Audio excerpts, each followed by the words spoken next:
Hello दोस्तों, स्वागत है आपका मेरे चैनल पे। आज हम बात करेंगे एनएचएम आईएएस ऑफिसर राजस्थान की डीवी के बारे में, जो कि 11 जून से स्टार्ट हो चुकी है। तो जिन बच्चों का कल डीवी हो चुका है उनसे इन्फॉर्मेशन लेके हमने ये वीडियो बनाई है। तो क्या क्या हुआ था डीवी के दौरान, तो सबसे पहले तो आप अपने सभी डॉक्यूमेंट्स प्रिपेयर कर लीजिए और कर भी लिए होंगे सभी ने। लेकिन काफ़ी एक जो मेन इम्पोर्टेंट है, जो इन्फॉर्मेशन हमें पता लगी है कि जो धूमपान वाला और एक सर्टिफिकेट था जो अविवाहित वाला, वो तो अपन ने स्टैम्प पे ही बनवाया। धूमपान वाला और संतान संबंधी वाला जो कि सभी को बनवाना है, और वो स्टाम्प पे बनवाना है। जो 50 रुपये का जो स्टाम्प लगेगा उस पर बनवाना है, यानी नोटेरी करवा के। तो ये हमें पता चला है कि जो हमें नॉर्मल कागज़ पे बोला गया था पहले स्कूटनी के टाइम, तो वो अब वो अटेस्टेड मांग रहे हैं, यानी नोटेरी पे ही मांग रहे हैं। उसी को एलिजिबल कर रहे हैं, मतलब इसके लिए कि ये दोनों सर्टिफिकेट, जो ये दोनों डॉक्यूमेंट्स हैं, ये हमारे पास नोटेरी पे होने चाहिए। और ठीक है, पहला तो ये पॉइंट है।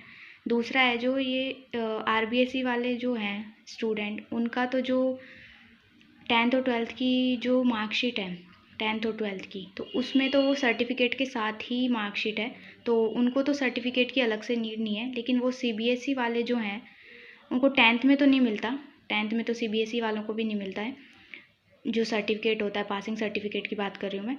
लेकिन 12th में तो मिलता है, तो अलग से। तो जिनको जैसे स्कूल में अवेलेबल नहीं हुआ और ये सब चीज़ें नहीं हुई, तो पासिंग सर्टिफिकेट के लिए डिजी लॉकर जो है उसमें से अपना जो पासिंग सर्टिफिकेट है वो डाउनलोड कर लीजिए, और उसको जो है वो कलरफुल प्रिंट करवा लीजिए, कलरफुल प्रिंट।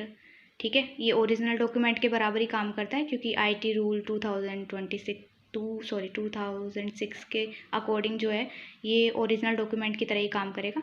तो आप ये लगा सकते हैं। बाकी एक शपथ पत्र भी बनवा लीजिए कि हमारी स्कूल से हमें अवेलेबल नहीं हुआ, और ये जो डिजिटल लॉकर से हमने डाउनलोड किया है, ये आईटी रूल, ये भी लिखवा लेना उस शपथ पत्र में, चाहे कि आईटी रूल 2006 के अकॉर्डिंग ये ओरिजिनल के बराबर ही है, यानी हार्ड कॉपी के बराबर। और हाँ, जिसके पास हार्ड कॉपी है वो हार्ड कॉपी लेके चले जाओ, क्योंकि 12th के साथ काफ़ी, मतलब ज़्यादातर बच्चों को मुझे लगता है सीबीएसई में भी नहीं मिला ये 12th के साथ, क्योंकि स्कूल वाले नहीं प्रोवाइड करते। ऐसा बोला जाता है कि 6 से 8 महीने के बाद आता है, तो उसके बाद तो कोई शायद, पता नहीं, स्कूल वाले भी इन्फॉर्म नहीं करते कि आ गया, और हम लेते भी नहीं है ज़्यादातर। तो डिजी लॉकर से आप निकलवा के उसको प्रिंट आउट करवा के सेल्फ अटेस्टेड कर लें, और ये चल जाएगा। वो ऐसा कुछ नहीं बोलेंगे, क्योंकि पासिंग सर्टिफिकेट की वजह से थोड़ी ना आपको बाहर कर देंगे डीवी से कि पासिंग सर्टिफिकेट नहीं है।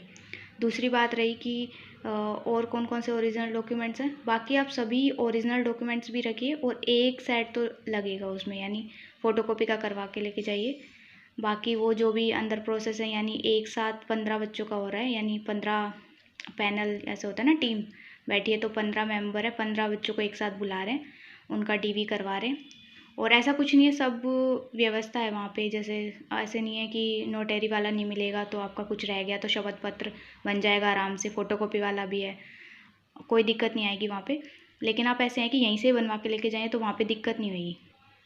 ऐसा है ना कि हम यहाँ से प्रिपेयर होके जा रहे हैं, तो सभी डॉक्यूमेंट्स ओरिजिनल, यानी 10th 12th marksheet 1 to 4 year. और हाँ, डिग्री भी जो है वो, अगर आपकी ओरिजिनल डिग्री यानी आ गई है, अगर यूनिवर्सिटी से आपने ले लिया तो बहुत अच्छी बात है, क्योंकि वो अगर डिग्री आ गई है तो फिर डिग्री ही लगा दें जो हमको मिलेगी ना 4th ईयर। और सर्टिफिकेट, इंटर्नशिप का सर्टिफिकेट लगाना मत भूलना, क्योंकि वो इंटर्नशिप का सर्टिफिकेट भी देख रहे हैं।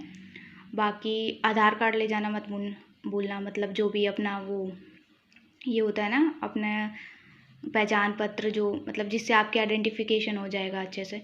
और वो हाँ, क्यूआर स्कैनर वाला ही होना चाहिए, स्कैनर होना चाहिए उसके ऊपर, जो आधार कार्ड आप लेके जाएंगे।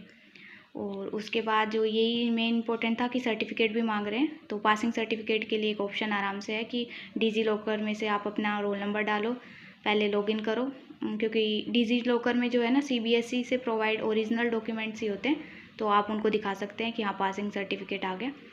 और बाकी रही बात, और कोई भी डॉक्यूमेंट्स आपका धूमपान वाला और ये संतान वाला भी बनवा ही लेना, आप नोटरी पे करवा के ले जाना। बाकी अविवाहित वाला, और हमने हाँ एक शपथ पत्र बोला है कि कूट रचित वाला, तो एक तो पहले तो सामान्य घोषणा पत्र दिया गया था, सामान्य घोषणा पत्र है ना, सभी ने वो बनवाया था उस पे स्टाम्प पे, तो एक कूट रचित वाला ही मांग रहे हैं वो अब।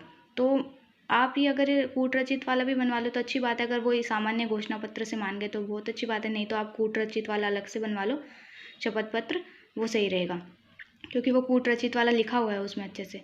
और हाँ, एक जाति के लिए भी इम्पोर्टेंट बात है कि जाति जो है ना वो शपथ पत्र लिखा हुआ है उसमें, आपने देखा हो तो, कि जाति का शपथ पत्र चलेगा, फिर वो चाहे EWS हो, चाहे OBC हो, या MBC वाले कैटेगरी वाले स्टूडेंट हो, तो जाति का शपथ पत्र जरूर, यानी एफिडेविट बनवा के लेके जाना। ये वाला इंपॉर्टेंट पॉइंट लिखा हुआ है, कोई बनवा के नहीं लेके गया था कल, तो आप ये ध्यान रखना कि जाति का भी शपथ पत्र आप अपना बनवा के लेके जाना, ताकि कोई दिक्कत नहीं आए।